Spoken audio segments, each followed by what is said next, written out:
Hi friends, welcome to Pawan stories. నేను మీ Pawan Kumar Pentu. Thursday సత్యమేవ జయతేకు స్వాగతం.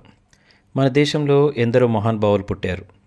మనకు తెలిసిన మనం చూసిన ఓ ఇద్దరు మహానుభావుల గురించి ఈరోజు చిన్న కథనం. అబ్దుల్ కలాం గారు రాష్ట్రపతిగా ఉన్నప్పుడు ఓసారి ఊటీ వెళ్ళారు. అక్కడికి వెళ్ళాక తెలిసింది ఫీల్డ్ మార్షల్ షా మానిక్ షా అక్కడే ఓ మిలిటరీ హాస్పిటల్లో చికిత్స పొందుతున్నారని. 1971 ఇండో పాక్ యుద్ధ సమయంలో ఆయన మన ఆర్మీ చీఫ్. వెంటనే ఆయన్ను పరామర్శించాలని నిర్ణయించుకొని నేరుగా హాస్పిటల్కి వెళ్ళిపోయారు అబ్దుల్ కలాం గారు. మానిక్ షా బెడ్ పక్కనే చాలాసేపు కూర్చొని ఆయన ఆరోగ్య స్థితి వివరాలు కనుక్కున్నారు. తొందరగా కోలుకోవాలని కోరుకున్నారు. తిరిగి వెళ్ళిపోయే సమయంలో ఇక్కడంతా సౌకర్యంగానే ఉంది కదా, నేనేమైనా చేయదగ్గ పనులేమైనా ఉన్నాయా అని అడిగారు కలాం గారు. ఒక్క అసంతృప్తి ఉంది సార్ అన్నాడు మానిక్ షా. ఏంటి అన్నారు కలాం గారు.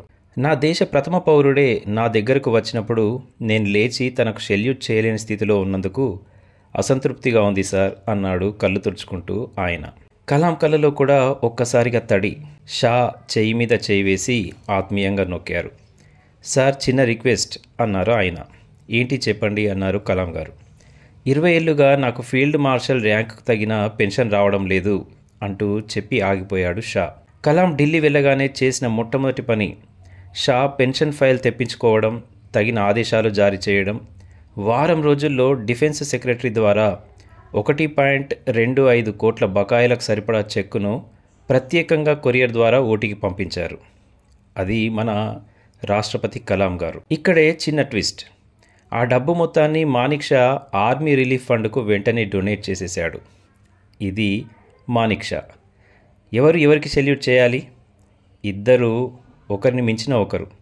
ఒకరు తక్కువ కాదు, ఒకరు ఎక్కువ కాదు. జాతి మొత్తం సెల్యూట్ చేయదగిన 2 అద్భుతమైన క్యారెక్టర్లని మనం దగ్గర నుంచి చూసాం. దేశానికి, దేశ ప్రజలకు సేవ చేయడం అంటే ఉన్నది దోచుకొని తినడం కాదు. ఉన్నదంతా దేశానికి ఇవ్వడం కొందరికి మాత్రమే సాధ్యం. రాజ్యాంగాన్ని, ప్రజాస్వామ్య వ్యవస్థను గౌరవించి వాటిని పాటించి కాపాడే వ్యక్తులను తరచుగా గుర్తు చేసుకుంటూ ఉందాం. ఇదండి ఈరోజు సత్యమేవ జయతే. నచ్చితే చిన్న కామెంట్, లైక్, సబ్స్క్రైబ్ మరవద్దు. నేను మీ పవన్ కుమార్ పెంటు.